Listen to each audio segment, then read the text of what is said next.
Namaskar.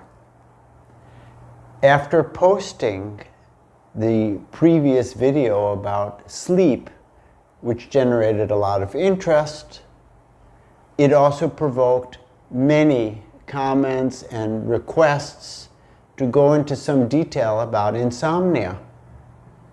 Now, if you have difficulty to sleep, of course, it is very, very much disturbing your immune system.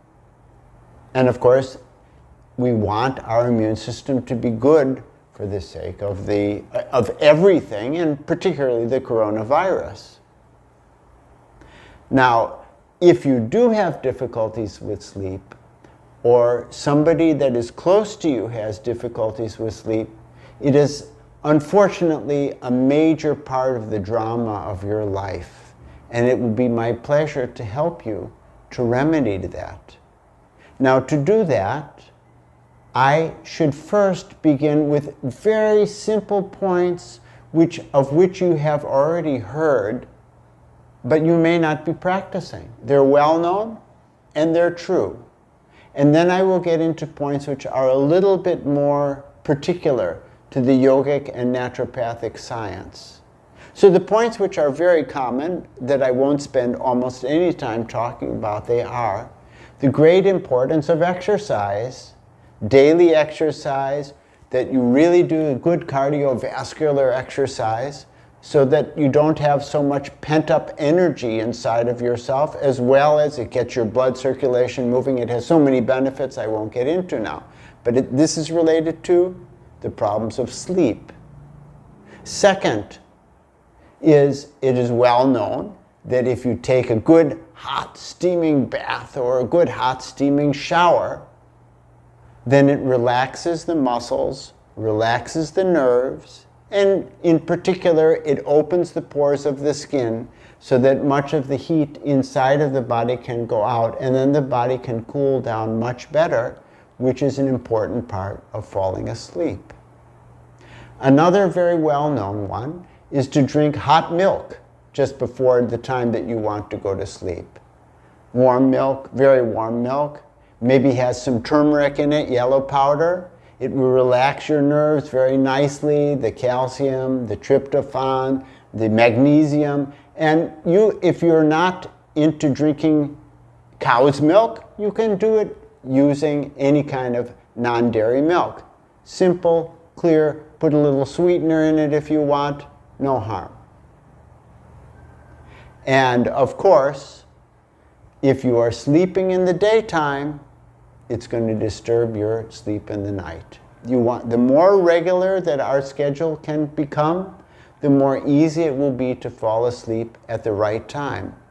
And then there's the point that everybody knows about caffeine and about nicotine, how harmful these are to your nerve system.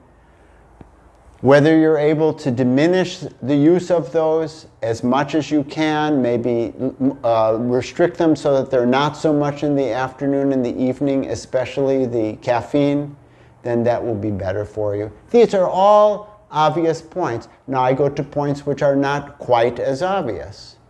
And here comes another very simple point, but you may not know, and that is that during the nighttime, let's not look at any clock. When you wake up, if you look at a clock, it'll just psych you out. That's also a clock. Yeah, that one. So avoid looking at the time in the night. Just, you have plenty of time to go back to sleep. Another thing, which is reasonably known, but so important for probably most of you, and that is in the nighttime, and I'm going to disturb you right now by what I'm saying, you should not be looking at the computer or your cell phone, which you might be doing right now, because it makes your mind even more active, and the blue light also is disturbing to the melatonin in you. So perhaps if you want to see the rest of this video and it's nighttime, maybe now you should stop and watch the rest of this tomorrow morning. Good night and sleep well. Okay, I'll go on. You've come back. It's morning time. Then the next point is that I did talk about this in the previous video, but I really want to emphasize it for insomnia, that after dinner, we should take a walk. So your digestion gets properly activated and as far as possible completed before you try to go to sleep. Now in the same vein, which I didn't mention in the sleep video, and that is, as far as possible, the evening meal should be very light and easily digestible. The best would be, for example, a light vegetable soup without cooked oil in it. It can have spices, good, nice taste, but easy to digest. This is so that if digestion is going on while you're sleeping, it is producing gases, and that will be disturbing your mind. Next, I want to talk about, see, point after point, but you pick and choose from these points which one is going to work for you. You can try one of them, two of them, all of them. So the next point I will tell is that the morning light at 6 in the morning, very soon after the sun rises, is very, very good for our health. And if we see that morning light, if we expose ourselves to it, then we get a sense of the radical contrast with the blackness, with the dark light of the night. And that makes us more easily fall into our circadian rhythm so that we can more easily stay awake in the day and sleep in the night. So if you make sure that you are exposed to the morning light, even if you're tired, and then you remain awake, it will be easier for you to fall asleep in the night. Not in all cases, but in most cases. Another factor directly related to this early morning light is that if you go on sleeping until 7 in the morning, 8 in the morning, 9 in the morning, you will have passed the time when your intestinal system naturally wants to excrete its first bowel movement. Now, if you miss the first bowel movement, then automatically the body will contract and get into the habit of holding that bowel movement in. It will encourage your body into a state which moves toward constipation, which is the #1 enemy of all kinds of psychological problems. Yes, psychological problems directly related to the intestinal health. And I've seen this. I will maybe give a different video on that very subject. There will be a link, there is a link below this video that you can click, which will take you to something which is called Yoga Nidra. It is in our Facebook page, Facebook group. Yoga Nidra, Nidra means sleep. So it consists of 2 parts. And you can listen to this Yoga Nidra just before you go to sleep in the night to help you to go to sleep, or if you wake up during the night to help you to go back to sleep. Either way, both ways. Use it as much as you'd like to. It can only help you. It has 2 parts. The first part is a guided deep relaxation, and the second part is a guided meditation. Now, that guided meditation, that deep relaxation, it will help you part by part of your body to relax. And the guided meditation is a beautiful, relaxing one, which ends with the use of mantra. Now, here I want to say that personally, whenever I've had any very great problems in my life, which disturb me in the night, I wake up during the night, normally just go back to sleep right away. I'll go to urinate, maybe sleep right away after that. But if I have any great problem, it will be running in my mind.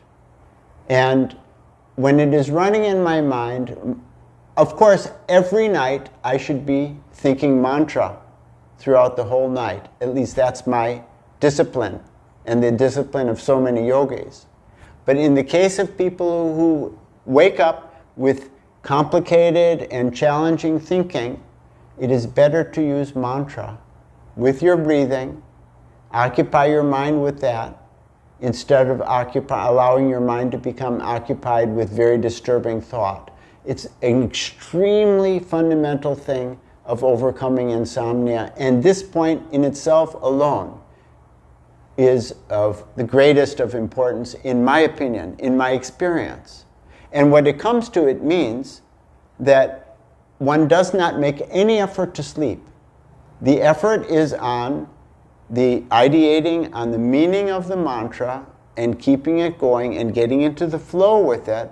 And then and I'm thinking, even if I don't fall asleep, I don't mind, because I'm in a spiritual state and I feel much, much more rested even if I stayed awake for 1 or 2 hours thinking the mantra. It has a beautiful effect, at least as good as sleep, when you get into the habit of it.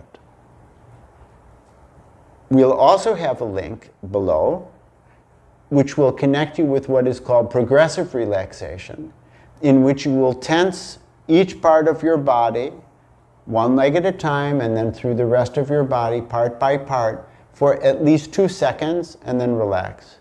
2 seconds, contract, and then relax. This is another technique that you can use, and very effective. It's linked below.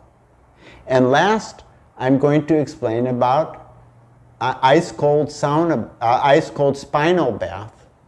And this is extremely effective for releasing all the stress from the spine, because it's in the spine that the stress is very much stored, and I'm going to talk about it right now.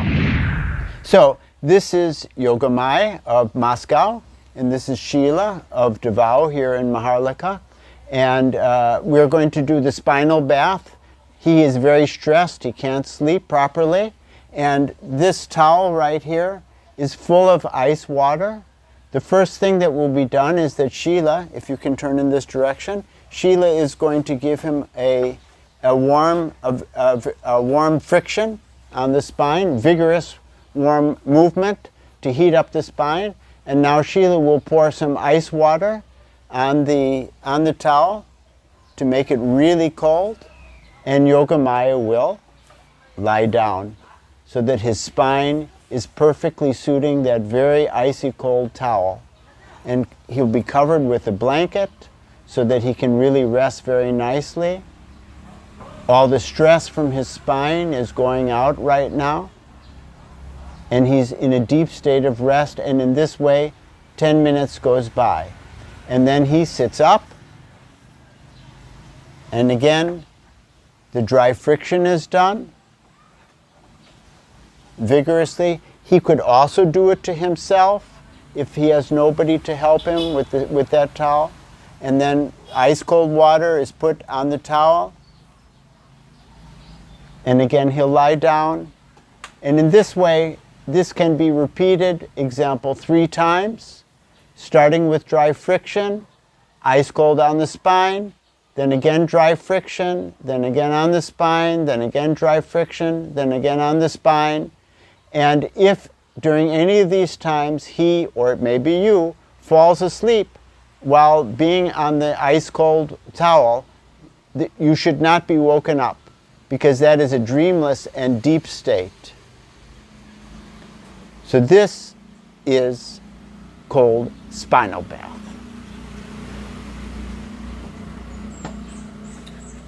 Ставьте ваши лайки, делайте комментарии, подписывайтесь и делитесь этим видео. Okay. Namaskar.